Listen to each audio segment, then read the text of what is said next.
Bonjour chers auditeurs, bienvenue sur Génération FM pour parler de notre thème, la jeunesse et la politique. C'est très important, surtout à l'approche des élections de 2019, de savoir nos jeunes aujourd'hui, est-ce que ce sont de vrais acteurs politiques ou bien est-ce que plutôt ils la subissent et suivent les mouvements sans trop comprendre ce en quoi ils s'engagent. Et pour justement parler de ce thème, la jeunesse et la politique, j'ai l'honneur de recevoir sur mon plateau beaucoup d'invités, dont une jeune et jolie demoiselle justement qui est à mes côtés. Moi, je ne suis pas toute seule. Au moins, j'ai une femme à mes côtés aujourd'hui. Alors, comment vas-tu, Alain?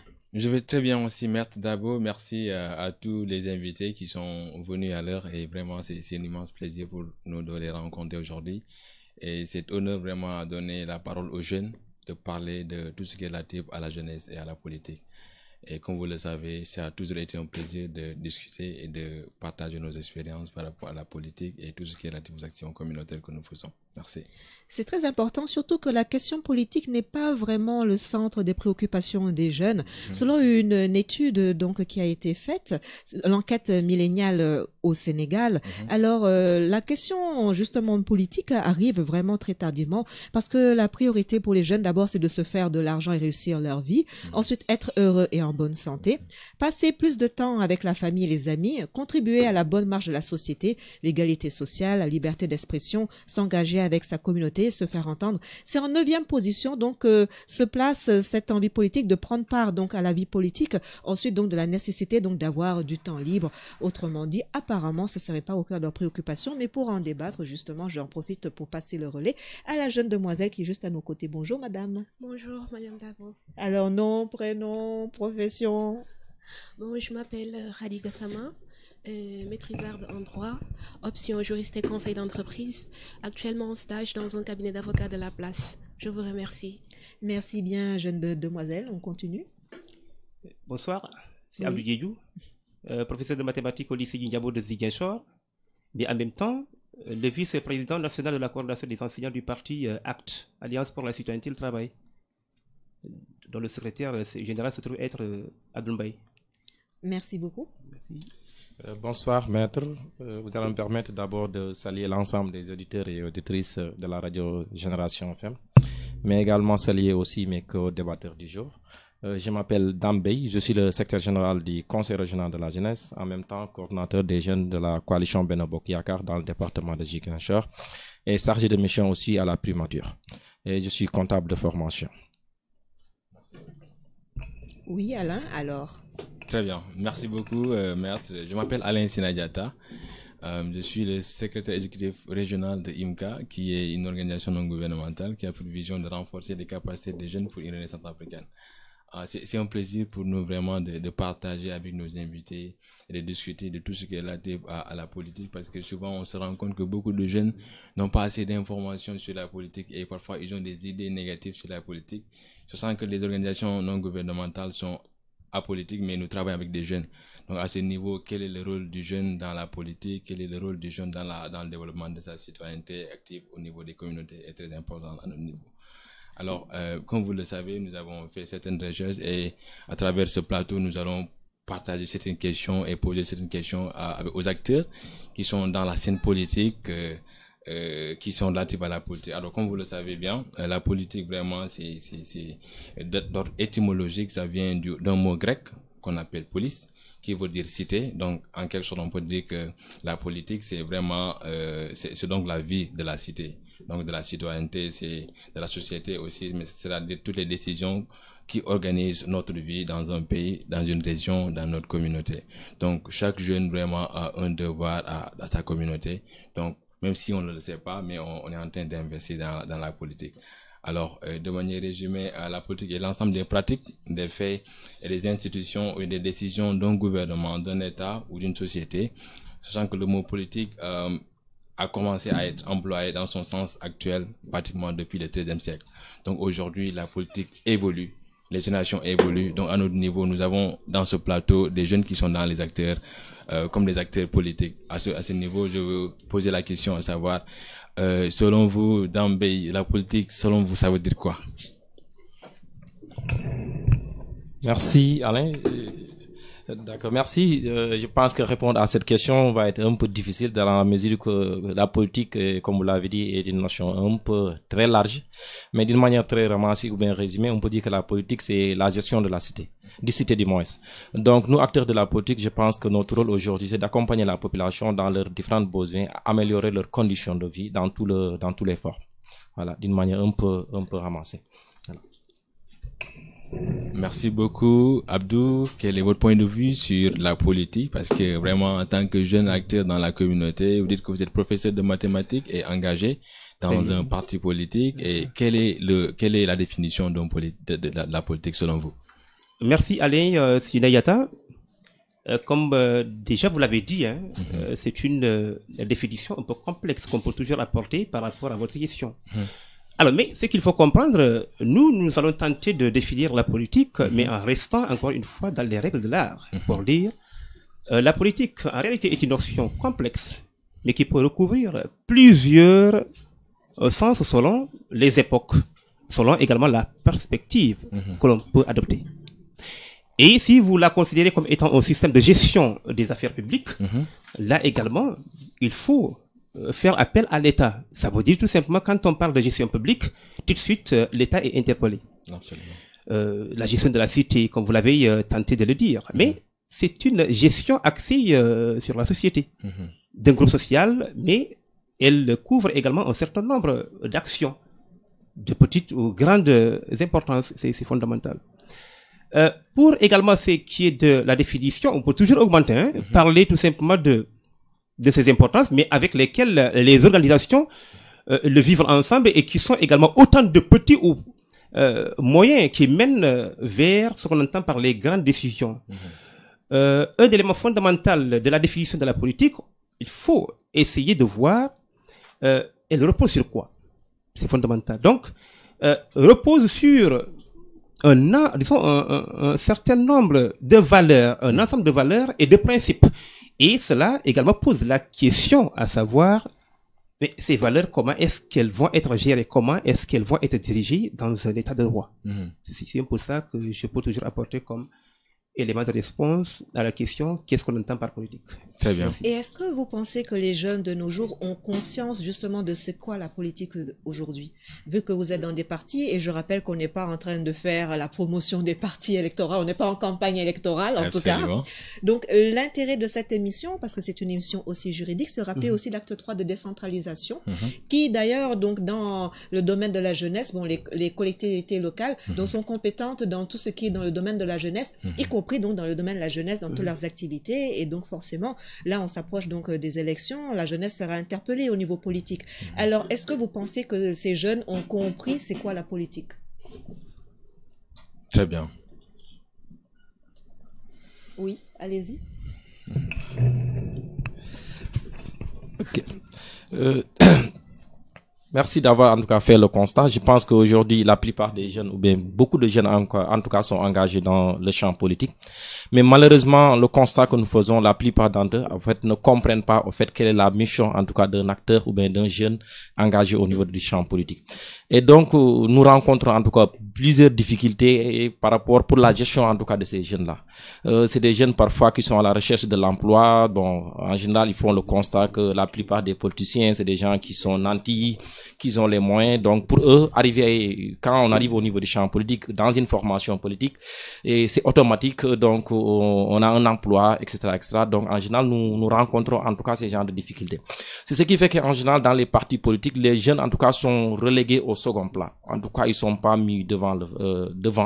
On est relégué parfois à cette mission d'organisation des activités, en tout cas, du parti, mais également à cette notion de mobilisation, au fait. On nous restreint à ces deux éléments. Organisation, tout ce qui est attelé à l'organisation des activités, mais également à la mobilisation.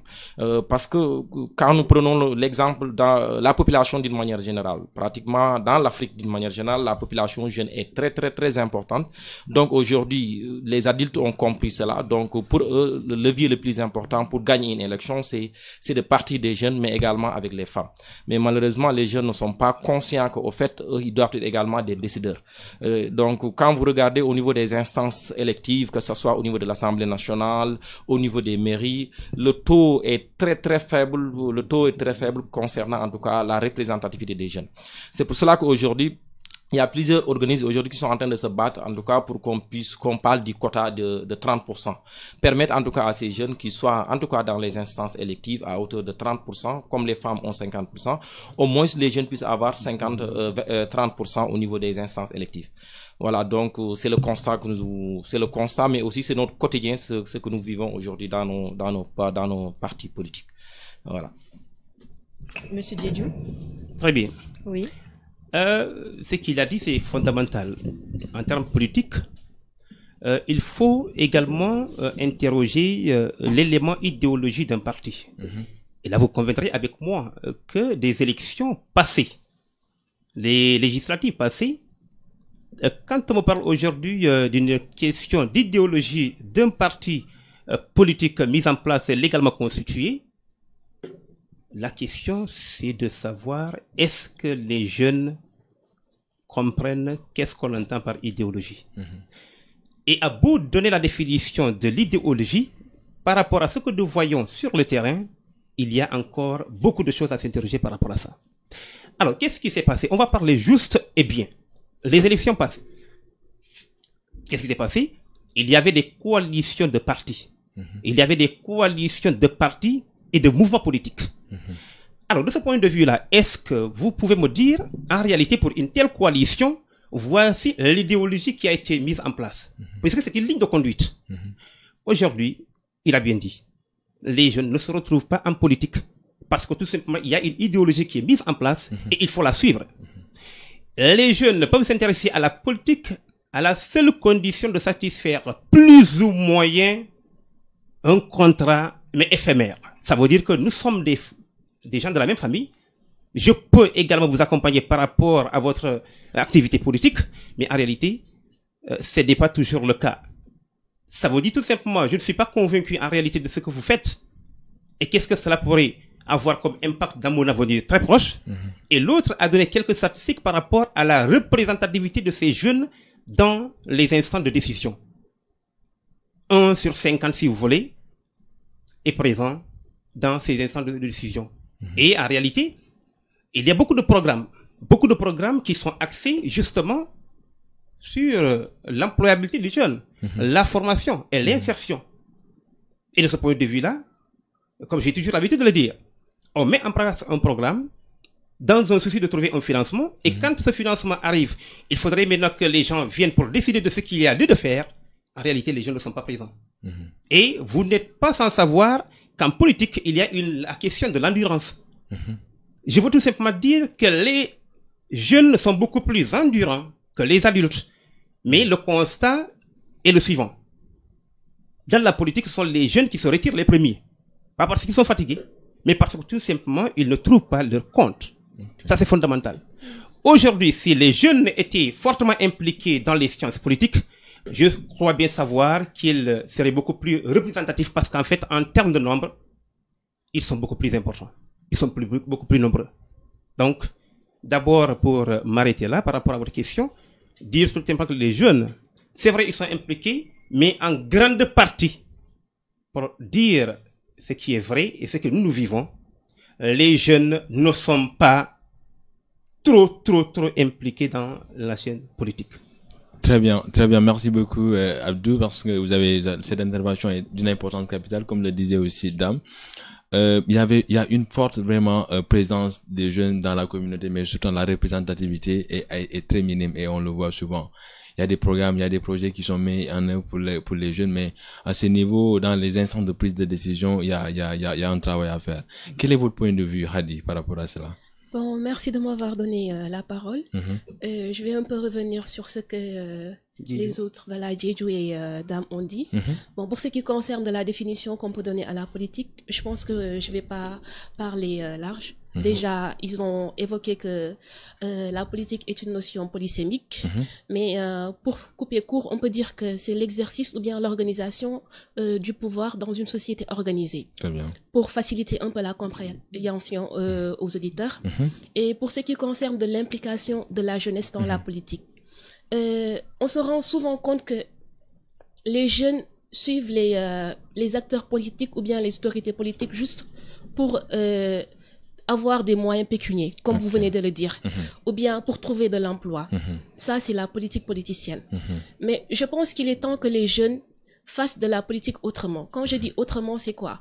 C'est qu'on les regarde comme étant la pierre de lance dans la défense des libertés fondamentales. Absolument. Et qui parle de liberté fondamentale, parle de droits. Et parmi ces droits-là, nous avons la prise en charge de la jeunesse. Quand je dis prise en charge de la jeunesse, aujourd'hui, tu termines tes études. On te dit qu'il y a... bon, je m'excuse de parler comme ça, mais on te dit qu'il y a le ministre de l'Emploi et de l'Insertion professionnelle. Mais qu'est-ce qu'on a vu par rapport à ce travail, à son travail plutôt? C'est vrai, on dit qu'il y a des jeunes qui ont de l'emploi, on a inséré professionnellement des jeunes, mais statistiquement, ils nous donnent des résultats, mais au niveau physique, visuellement, on ne voit pas de résultats. Parce que les jeunes pleurent, les jeunes se lamentent, il n'y a pas d'emploi, il n'y a pas d'insertion professionnelle. C'est vrai qu'il y a des financements, on nous dit qu'il y a des financements, mais on ne le voit pas. Donc, on a l'impression que tout se passe entre eux. Tout se passe entre eux. Et c'est lamentable de le dire, franchement. Et moi, je pense que il est temps que la jeunesse prenne la chose en main. Il est temps que la jeunesse prenne la chose en main. Et quand je dis qu'il est temps que la jeunesse prenne la chose en main, cela veut dire qu'on ne devrait pas se comporter comme des fourmis. Genre, voilà, les suivre comme ça, suivre la mouvance politique, sans pour autant réfléchir, sans pour autant mettre en avant l'intérêt de la population, sans pour autant se soucier du devenir de son État et de ses pairs. Je pense que c'est important que l'on pense davantage à cela. Absolument. Je pense aussi que c'est important de rappeler à nos chers auditeurs qui peuvent appeler au 33 991 35 35 ou au 77 938 37 00 pour intervenir directement sur le débat. Et pour ceux qui nous écoutent à la radio, il y a également aussi le Facebook Live qui fonctionne.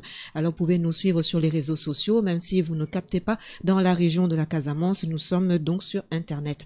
Et c'est important donc de rappeler maintenant le rôle du jeune, et je vous pose la question à vous tous, c'est-à-dire maintenant, on a vu que les jeunes n'ont pas trop bien compris ce qui est donc la politique, mais alors quel rôle est-ce qu'on peut donner à ces jeunes en politique alors?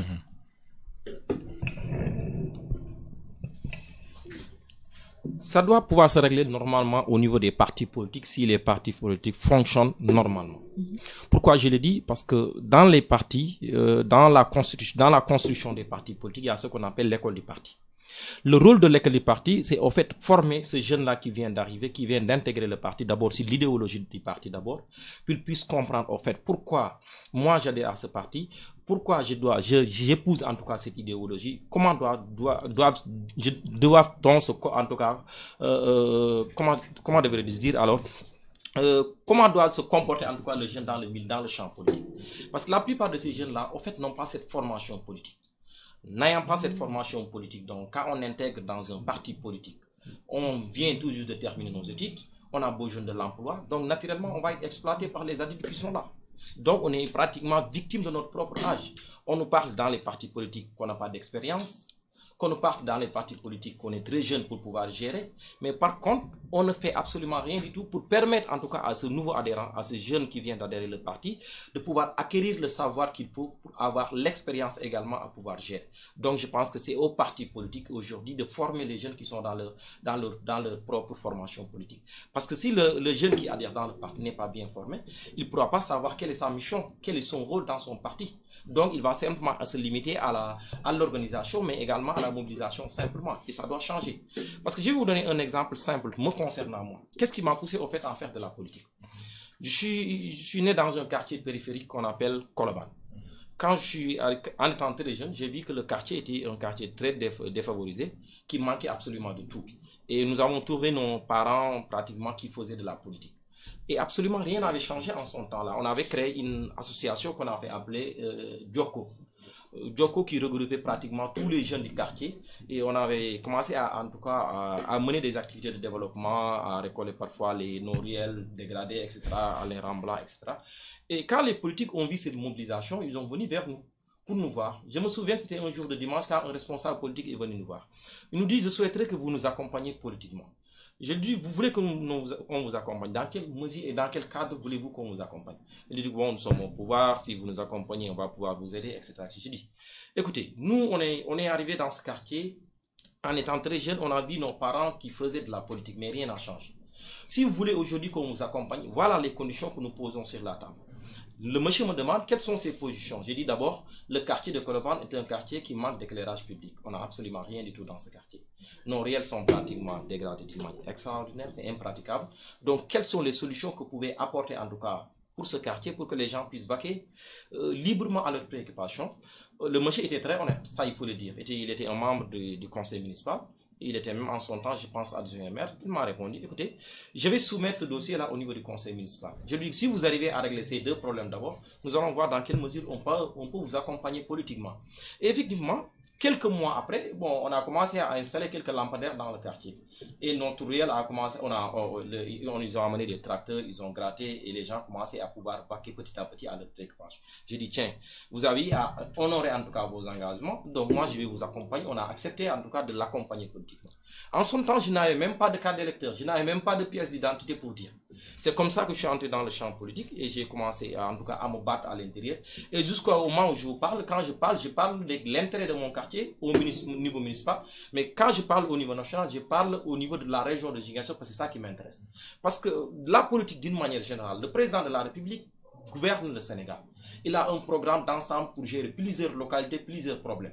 Dans son programme, moi en tant que jeune, en tant qu'habitant de la région de Ziguinchor, qu'est-ce qui m'intéresse dans son programme pour pouvoir l'accompagner dans ça? Je pense que c'est ça qui m'intéresse. Et aujourd'hui, c'est l'invite au fait que je fais au niveau des jeunes, que les gens arrêtent de penser que quand nous faisons de la politique, c'est avoir de l'emploi ou bien voilà quoi. Comme il a dit, c'est un contrat en général, comment je devrais le dire encore. En fait, quand le politicien arrive, il te dit, moi j'ai besoin que vous m'accompagniez. Les jeunes, en général, les jeunes ont tendance à dire, oui, je suis prêt, mais qu'est-ce que vous m'en donnez en retour? Il te dit, qu'est-ce que vous avez besoin? Bon, il dit que j'ai besoin de vous me donner 100 000 francs ou bien 200 000 francs. Naturellement, il va vous donner ça. C'est facile à avoir. Pour un politicien, un monsieur qui a les moyens de vous donner 200 000 francs. Mais après, il gagne les élections, c'est fini. C'était un contrat. Le contrat, vous l'avez demandé de vous donner de l'argent. Il vous a donné de l'argent, il a gagné les élections. Donc, il vous est redevable absolument de rien du tout. Par contre, si vous avez un programme, il vient vous voir, il dit que je veux que vous m'accompagniez, vous lui demandez son programme, vous regardez dans son programme qu'est-ce qui vous intéresse en tant que jeune, en tant qu'habité d'une telle ou telle autre localité, vous regardez si ça vous arrange par rapport à l'avancement de votre localité, mais vous adhérez, donc vous allez pouvoir défendre à ça, il vous est redevable. Comme le disent les socialistes, je ne défendrai jamais l'intérêt du groupe tant que mes intérêts ne sont pas menacés. Donc quand je suis avec un politicien, je dois savoir que lui il a ses intérêts, moi également mes intérêts c'est le développement de ma localité, je me base sur ces éléments pour l'accompagner. Et donc le rôle là doit être joué normalement dans les formations politiques qui puissent former en tout cas les jeunes qui sont dans leur propre parti. Oui, monsieur Djedjou. Très bien, donc monsieur Dam a beaucoup développé et même jusqu'à même voir un peu parler d'une vision du président de la République, Macky Sall. C'est fondamental. Peut-être qu'il fallait l'interrompre par rapport à ça parce qu'il fait un peu de campagne alors que nous ne sommes pas à ce niveau-là. Non, nous ne sommes pas en campagne électorale. Ah oui, oui. C'était juste pour le taquiner un peu. Mais je voudrais tout simplement dire que c'est fondamental. Ce que nous sommes en train de dire, c'est ça doit avoir un impact très positif du côté de la jeunesse. Alors, et s'engager en politique, on devrait même démarrer par donner plus ou moins nos obligations. Pourquoi est-ce que nous sommes engagés en politique? Les motivations et tout ce qui pourrait justifier également notre engagement en politique. Je commencerai par mettre en place une citation de Paulo Coelho, ça c'est en 2004, qui disait que la liberté n'est pas l'absence d'engagement, mais la capacité de choisir, un mot qu'il ne faut pas lâcher. Et cette citation me permet de mettre en lumière l'intérêt que je porte sur le sujet jeunesse et politique, le sujet d'aujourd'hui.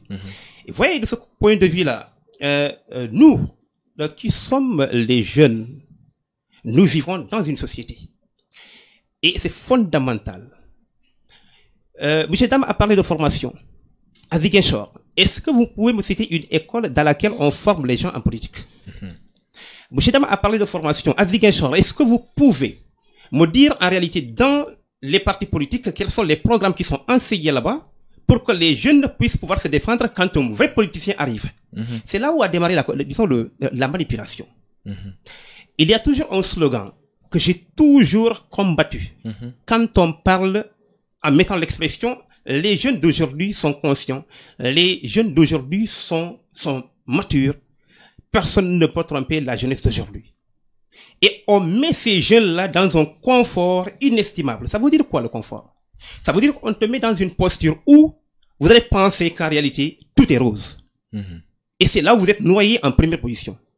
C'est pourquoi je dis, il faudrait qu'on renforce davantage les jeunes en termes de sensibilisation, en termes de confiance en soi, mais également dans les débats, disons, par exemple, le débat que nous sommes en train de faire. Absolument. Il faudrait également capaciter les jeunes en termes de leadership. Très bien.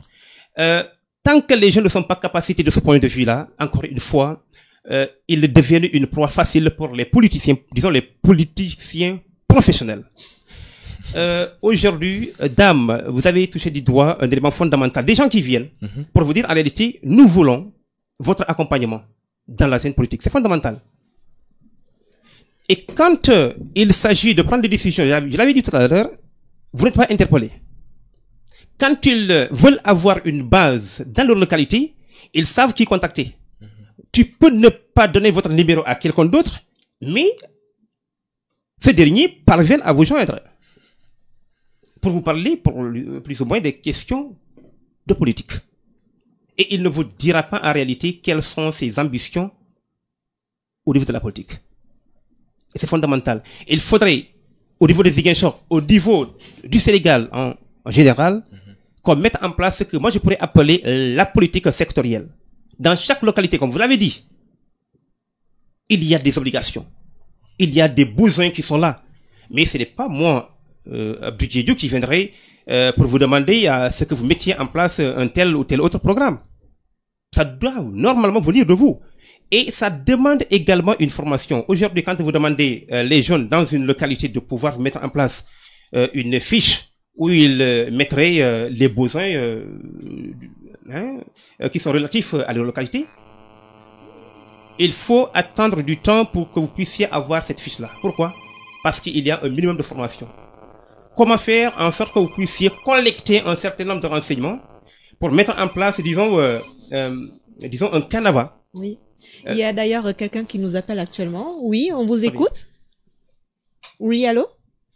Ah, malheureusement. Bon, c'est pas grave. Continuez, allez-y. Très bien. Donc, je disais, exprimer vos besoins, pouvoir les dire clairement, demande un minimum de formation.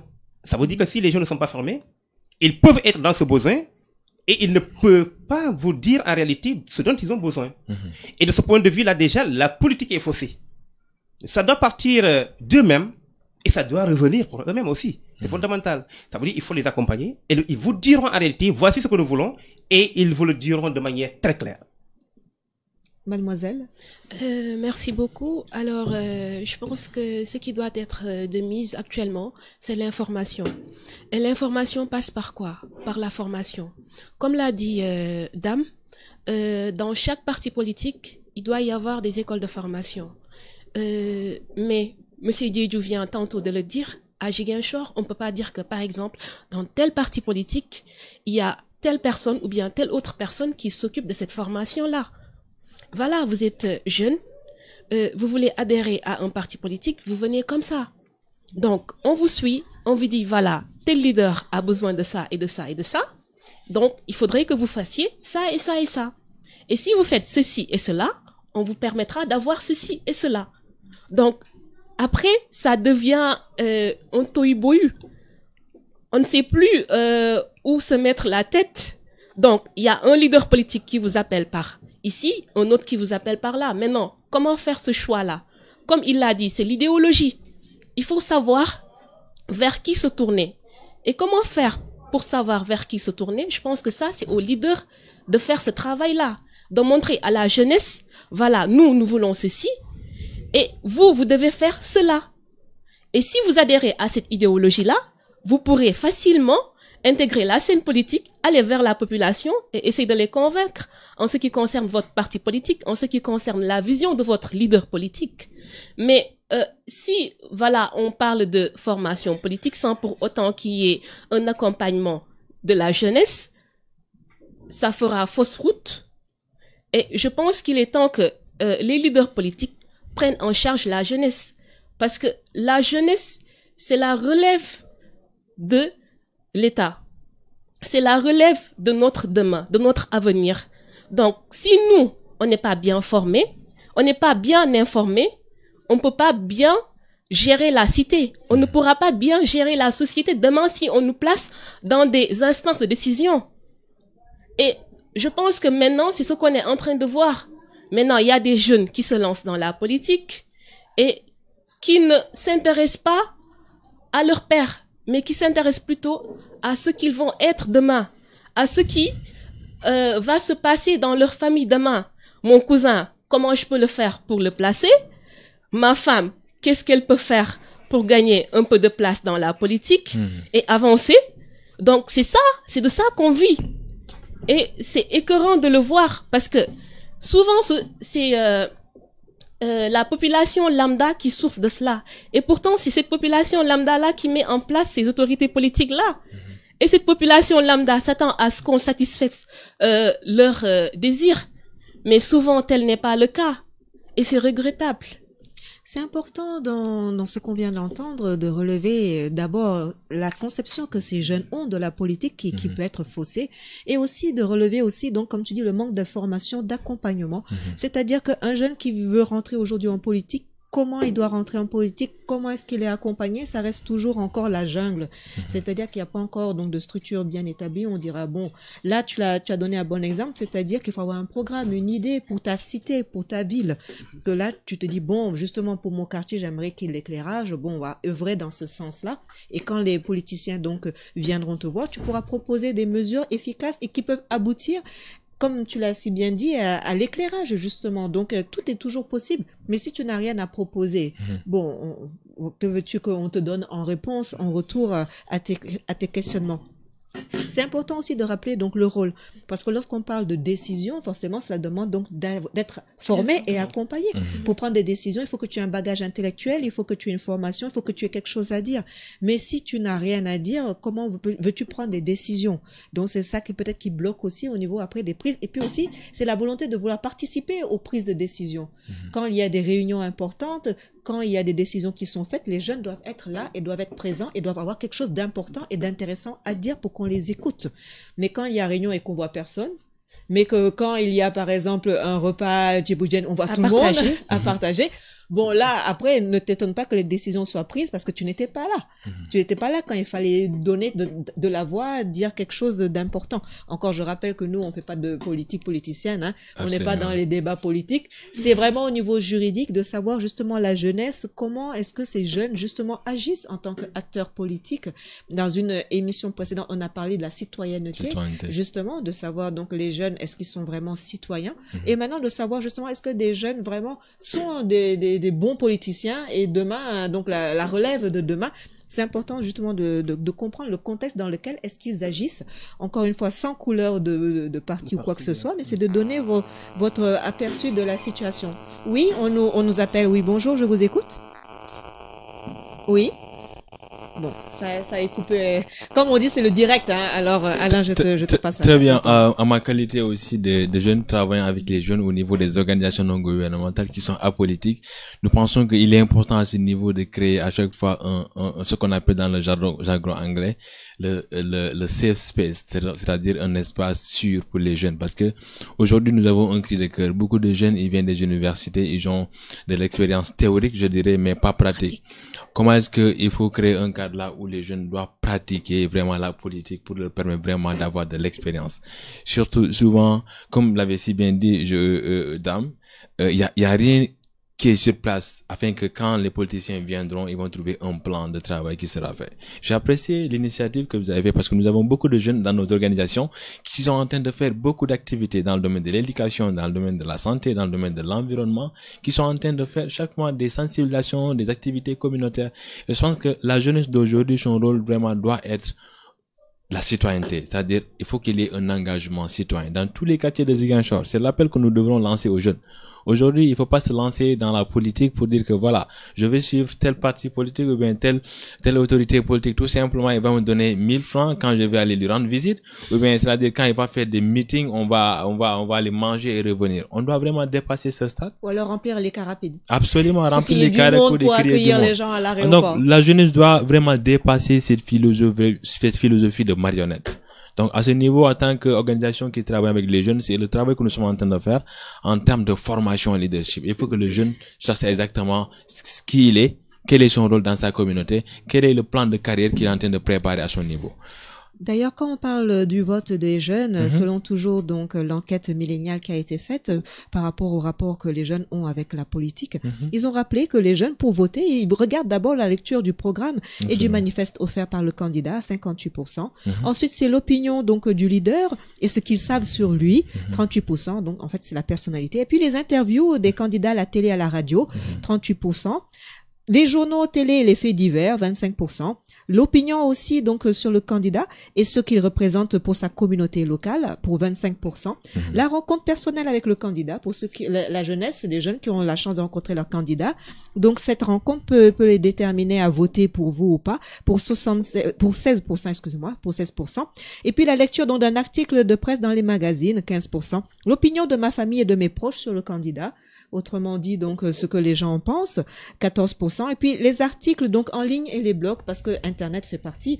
D'ailleurs, même dans la mouvance politique, maintenant, tout le monde est sur Facebook, les réseaux qui avant étaient des sphères privées, maintenant sont devenus professionnels, professionnalisés. Donc, tout le monde est sur Facebook, YouTube et tout ça. Et donc, tout ça, il rentre en ligne de compte. Je te repasse encore là-bas. Très bien. Comme vous le disiez, vous avez donné des statistiques, mais en tant que jeune aussi, toutes les statistiques sont importantes. Comment est-ce qu'à travers un plan de travail, tu pourras identifier les besoins des communautés, parce que quand un politicien parle, il y a deux versions. C'est la version soit de sa volonté à te faire adhérer dans ce qu'il veut, mais aussi de la réalité des communautés. Parce que quand quelqu'un te parle des problèmes qui se trouvent dans ta communauté que tu es en train de vivre, tu sais exactement voici les problèmes qui sont en train qui sont dans le fait.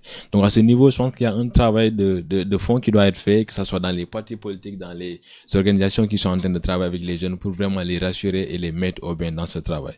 Donc à ce niveau, la jeunesse doit dépasser vraiment cette vision de suivre les politiciens, parce que vraiment il y a quelque chose en retour de manière pécuniaire, mais il est important que la jeunesse soit engagée. Donc c'est la raison pour laquelle j'invite les jeunes aujourd'hui vraiment d'avoir un engagement citoyen dans leur communauté, d'avoir un plan de travail pour leur communauté, c'est-à-dire un plan stratégique d'évolution dans leur communauté, et de proposer ça aux personnes qui vont venir les rendre visite. D'ailleurs, tu invites les jeunes, et j'en profite pendant qu'il y a nos invités qui sont là pour leur poser la question. Alors, comment intéresser les jeunes à la politique? Très bien.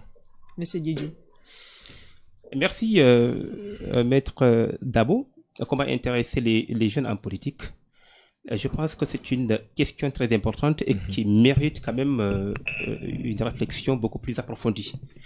Parce que la jeunesse, encore une fois, c'est du sérieux. Dans un pays, la jeunesse, c'est du sérieux. On ne doit pas jouer avec sa jeunesse. Un pays, une nation qui aspire à un développement, je pense qu'il est fondamental que, disons, sa jeunesse soit mise au cœur de toutes les décisions, qu'elle soit mise au cœur de toutes les propositions. C'est fondamental et il faudrait cultiver ce sens-là. Je ne dirais pas que c'est en 2 jours que cela pourrait se faire, mais ça demande du temps. Ça demande du temps. Et ça doit s'inscrire dans la durée. Pour faire intéresser les jeunes, pour ce qui est de la politique, c'est fondamental. Il faudrait qu'ils soient d'abord formés. Ça, c'est un premier élément. Le deuxième élément, si les jeunes se sentent un peu utilisés, excusez-moi de l'expression, utilisés par d'autres pour les questions de positionnement ou autres, je pense encore une fois qu'ils vont se retirer. Un deuxième facteur important pour ce qui est de la jeunesse, comme je l'avais dit, c'est du sérieux. La jeunesse doit être formée. Elle doit être formée sur tous les plans. Il faudrait qu'on fasse une identification du jeune A que nous avons en face de nous et voir quelle orientation on peut lui proposer. Parce qu'aujourd'hui, quand vous voyez, il y a beaucoup d'écoles de formation qui sont formées, mais quel est le but de ces formations-là par rapport à la jeunesse que nous avons en place? Aujourd'hui, c'est une question peut-être que je vous poserai et vous allez répondre, même si vous ne répondez pas à la question, je peux toujours répondre. Alors, vous regardez l'application WhatsApp. Est-ce que vous allez devoir me poser la question à savoir, est-ce que les jeunes sont impliqués dans l'utilisation de cette application? La réponse, certainement, c'est oui. Elle est nette. Parce que tout simplement, ils trouvent leur compte. Et de ce point de vue-là également, il faudrait que les acteurs politiques essaient de réfléchir ensemble avec ces jeunes-là pour voir quel programme faudrait-il mettre en place pour les faire intéresser davantage. C'est de ce point de vue-là que je voulais quand même interpeller les acteurs politiques. Voilà, merci. Oui, dame. Je pense que pour répondre à cette question, je dirais que les jeunes sont intéressés par la politique. Comment?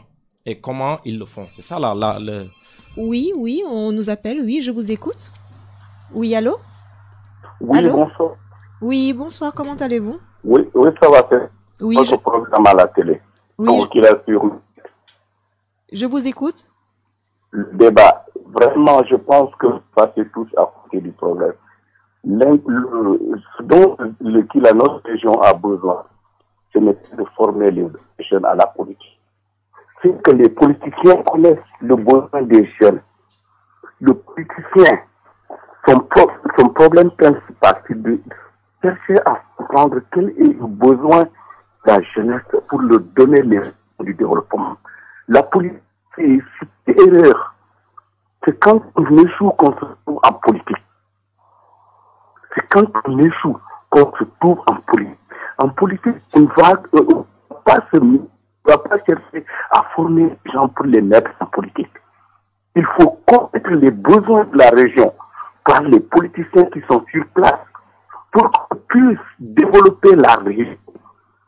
Et c'est pas pour aller faire le marchandage comme à Koloban ou bien n'importe où au marché, il faut venir acheter mes affaires. C'est comme ça que les politiciens au Sénégal. C'est le marché, c'est les commerçants qui vont étaler leur bagage, ils cherchent des clients. Il faut dépasser ce système. Il faut le dépasser. Il faut chercher à le besoin réel de la région, besoin du développement. C'est ça l'attitude d'un politicien. Un politicien qui demande de l'argent, un politicien qui distribue de l'argent, un politicien qui cherche à être réel. C'est dommage. C'est malheureux. C'est malheureux. Le politicien cherche à comprendre ceux qui n'ont pas été pour lui. Le politicien ne cherche pas à continuer à être réussi, mais tu fais tout pour ceux qui n'ont pas besoin de toi, ta décision de voter au deuxième tour, par acte, et non par partager l'argent, diviser les gens, appeler les gens, donner dans mon quartier à dans ça, c'est pas de la politique, c'est du marchandage. C'est comme si en Colomban, c'est comme si moi je vois la situation. Dans le Colomban, il faut que les gens apprennent. Il faut qu'ils viennent apprendre la politique dans les pays développés, voir ce qui se passe. C'est la situation. Donc, je m'appelle Ndiaye, je suis de Bambali. Merci beaucoup pour ton intervention qui est très importante. Merci. Ce qu'il a dit, c'est important, hein, et ça rappelle aussi donc que les jeunes justement doivent savoir ce qu'ils font déjà en politique. On ne va pas en politique comme ça, comme des touristes, mais on y va parce qu'on a une vision, qu'on a vraiment un programme bien clair, en tout cas qu'on sait ce qu'on veut pour sa ville, pour sa société, et pour éviter justement d'être utilisé, pour éviter de n'être qu'une voix qu'on a achetée. C'est important d'avoir du répondant et de savoir qu'est-ce qu'on veut vraiment, parce que sinon dans ce cas-là, à ce moment-là, bon. Le politicien vient et dit, bon, tu veux combien? Tu donnes 100 000, tu votes pour lui, mais bon, finalement, qu'est-ce que tu as fait pour la ville? Qu'est-ce que tu as fait pour ton avenir? Rien du tout. 100 000 francs, c'est rien. Maintenant, tu achètes 2-3 paquets de riz et puis bon, ça y est, 2-3 sacs de riz et puis ça y est. Donc, c'est important ce qu'il a dit, donc d'être professionnel, d'être vraiment sérieux, de prendre la chose au sérieux, n'est-ce pas? Oui, alors donc Diédiou, donc comme on disait pour les jeunes, intéresser les jeunes en politique. C'est B, Diédiou c'est de l'autre côté. Ah oui, excuse-moi, dame. Oui, okay. Dame. D'accord, merci. Je pense que nous avons entendu en tout cas cet auditeur parler. Ce qu'il a dit c'est extrêmement fondamental et important. Mais la question qu'on devrait se poser aujourd'hui, je pense que pourquoi les politiciens se comportent ainsi? C'est ça, parce que quand moi, en tant que politicien, j'ose sortir de l'argent, j'ose demander aux gens de venir voter pour moi et je te donne, c'est parce que peut-être c'est la société au fait qui t'impose à ça. Donc il va de soi qu'aujourd'hui, notre rôle, nous tous en tant que membres de cette société-là, c'est de faire de telle sorte qu'aujourd'hui, notre société, que ce soit les jeunes, que ce soit les adultes, que les gens soient beaucoup plus conscients, qui savent qu'aujourd'hui, quand quelqu'un demande leur voix, c'est leur avenir est en jeu aujourd'hui. Cette personne demande leur voix parce qu'il veut faire quelque chose. Il doit avoir dans son programme qu'est-ce qui les intéresse, qu'est-ce qui doit pouvoir leur apporter un changement dans leur vie dans un sens positif. Et je pense que c'est très important. Et malheureusement, nous le vivons tous les jours. Vous allez dans un quartier, voilà, en homme politique, bon, on te demande quelque chose, tu viens pour demander à ce que des voix, tu présentes un programme. Parfois, on ne regarde même pas le programme. Hein. Les gens ne s'intéressent même pas à ce programme-là. Les gens s'intéressent à ce que tu peux leur offrir en termes pécuniaires, en termes d'un sac de riz, de l'huile, etc., etc. Et je pense, comme il a dit, c'est aux politiciens également de changer, mais également la société également d'une manière d'une autre doit pouvoir changer. Maintenant, revenant à votre question. Je disais tout à l'heure que les jeunes sont intéressés à la politique. Ils sont intéressés comment?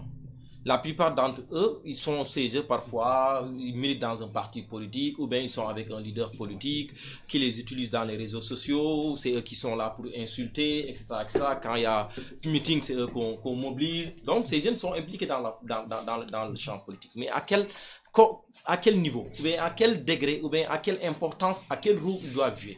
Je pense que c'est là où doivent se jouer, en tout cas, la sensibilisation et la communication politique au degré.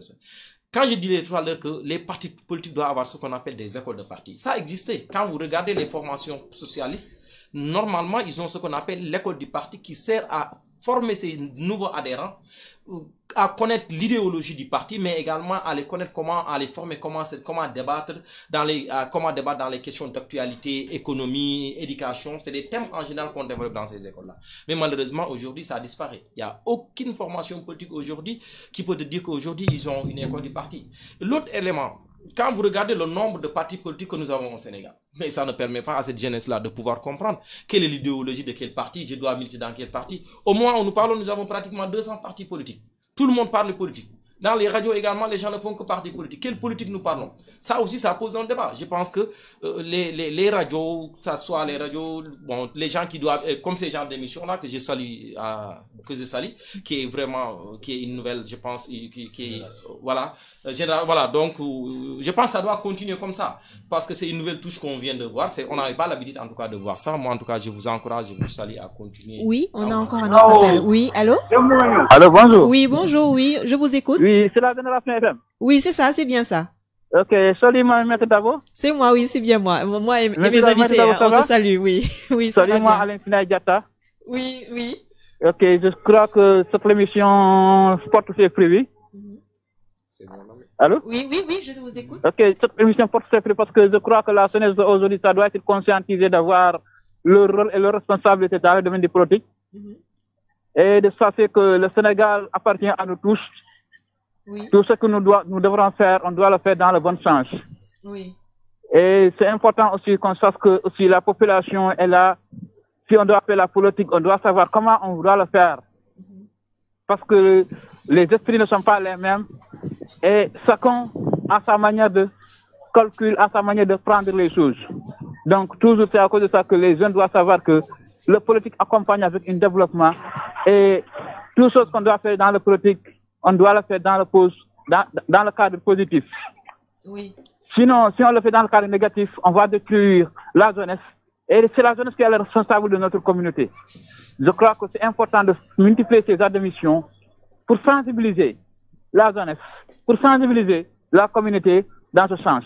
Donc, et on vous remercie d'avoir donné l'opportunité des jeunes d'avoir le temps de discuter et de parler leurs préoccupations à la population et sensibiliser leurs pères.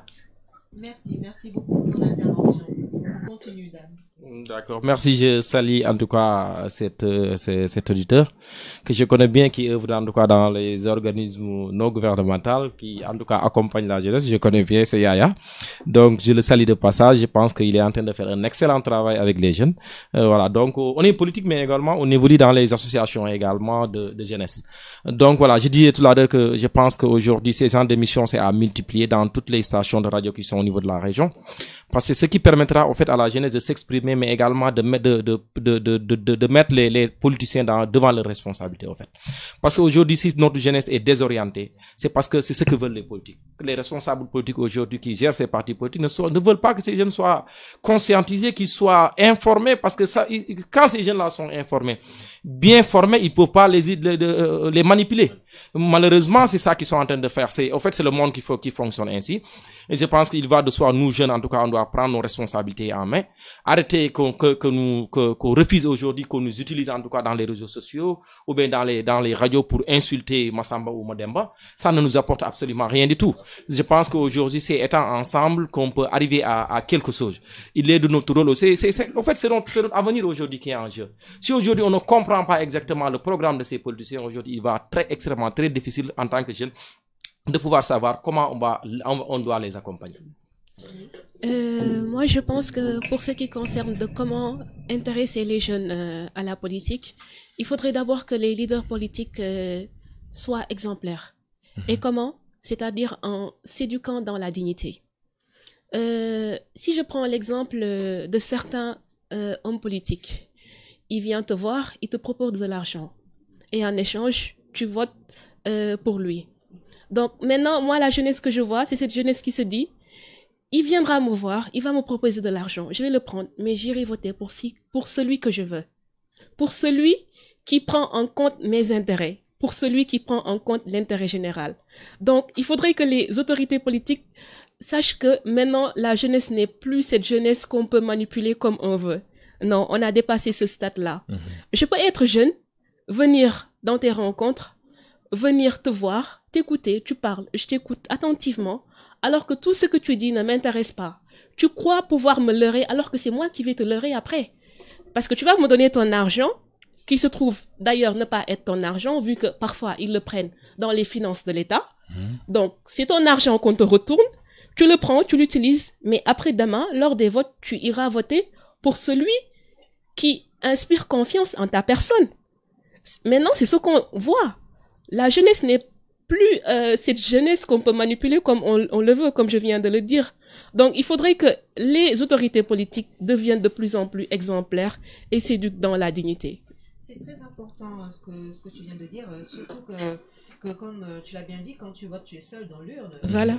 Qui sait ce que Massamba ou bien Mademba avant à voter dans l'urne, tu n'es pas là pour vérifier, pour savoir qui il a voté pour qui ou pourquoi. Parce que si toi tu donnes 100 000, peut-être que derrière l'autre a donné 100 000 plus le mouton de Tabaski, donc tu ne sais pas quelles sont les propositions qui ont été faites. Et aussi c'est important de rappeler justement le désintérêt de cette jeunesse, c'est par rapport à cette image un peu sale et dégradante qu'ils ont de la politique, en se disant c'est un milieu complexe, bon, il y a plein de tricheries, de fausses promesses, c'est pas sérieux, le gars en réalité ce qu'il veut c'est lui-même d'abord se placer, mais moi après, est-ce qu'on va penser à moi? Et puis ce jeu un peu d'enfantillage qui se joue, hein, où comme tu l'as bien dit, on envoie tel pour insulter sur les réseaux, les trolls. Après on attend, on voit l'autre maintenant qui réagit d'une certaine manière. Des fois les débats n'ont même pas de sens. On se dit mais pourquoi est-ce qu'ils s'attaquent sur leur vie privée ou autre, alors que nous ce qui nous intéresse c'est ce qu'ils vont faire sur le terrain. Donc tout ça amuse le jeune qui finalement ne prend pas trop l'affaire au sérieux et oublie le fondamental, c'est-à-dire le vote. Parce que c'est très important de rappeler le vote. Souvent, on le néglige, on dit bon, j'irai voter ou j'irai pas voter. Mais le vote, ça désigne un régime d'une nation. Et c'est très important, c'est parce que par le vote, on peut basculer donc du socialisme au totalitarisme, à l'état même djihadiste, je ne sais pas. Parce que selon les partis donc qui proposent donc leur programme, celui qui passe après, comme tu l'as si bien dit, il impose son programme. Et si tu n'as pas voté, si tu n'as pas parlé, donc c'est-à-dire si tu n'as pas fait comprendre ta voix, donc on t'impose ce programme.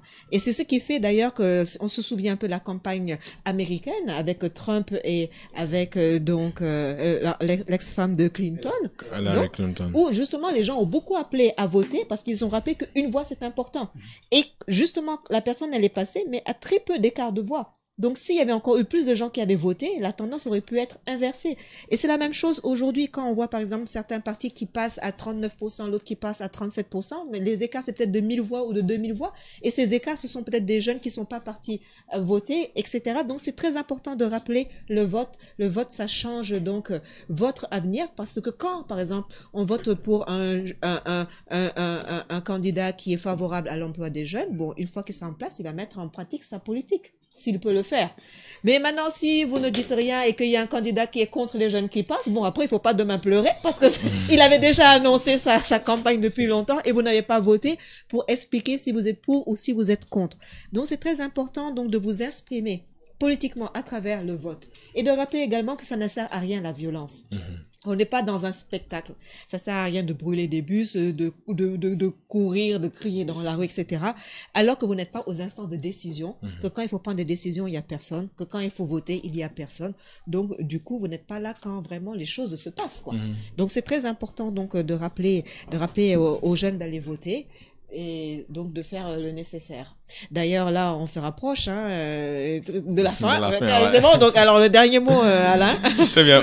Comme je le disais, vraiment, c'est le moment pour nous vraiment de remercier vraiment tous les invités qui sont venus et j'ai vraiment apprécié ces débats qui nous a permis vraiment de comprendre qu'avec vraiment cette diversité de partis, qu'on a vraiment une idée qui est que la jeunesse ne doit pas être une marionnette en quelque sorte. La jeunesse ne doit pas être manipulée. Aujourd'hui, en tant que jeune, il faut qu'on comprenne la politique c'est quoi.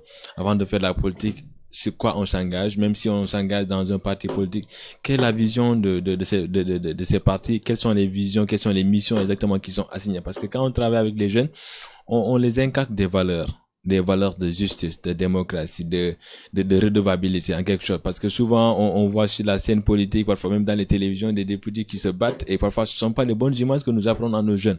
À ce niveau, il va falloir qu'on soit vraiment, si on est dans la scène politique, qu'on soit vraiment des exemples. Des gens qui vont se battre pour vraiment les causes dans les communautés. Et nous avons vu vraiment des exemples comme Nelson Mandela qui ont dirigé vraiment des peuples à travers vraiment une bonne politique. Et je pense que ce sont des exemples qu'on doit méditer en Afrique vraiment. Nous avons besoin vraiment de ce travail. Et cela passe vraiment par un engagement civique, un engagement politique concret pour la vision de nos communautés.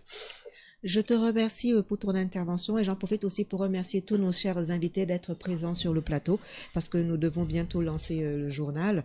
Alors je vous dis rendez-vous donc jeudi prochain en direct donc sur les ondes de Génération FM pour un autre thème et aussi donc sur Facebook et sur les réseaux sociaux avec un plus grand plaisir. Gardez l'antenne. Merci. Merci. Voilà. Adiwa to entertain